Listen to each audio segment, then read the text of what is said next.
রসুন, পেঁয়াজ, কাঁচামরিচ আর একটু বোম্বাই মরিচ দিয়ে দিলাম।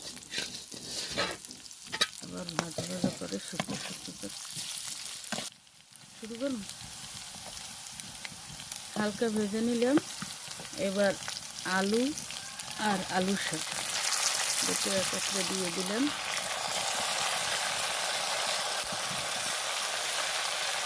আর একটু লবণ ছিটিয়ে দিই এবং ঢাকনা দিয়ে ঢেকে দিই। না লেগে যায় তাই একটু ঘন ঘন নাড়া দিয়ে দিলাম।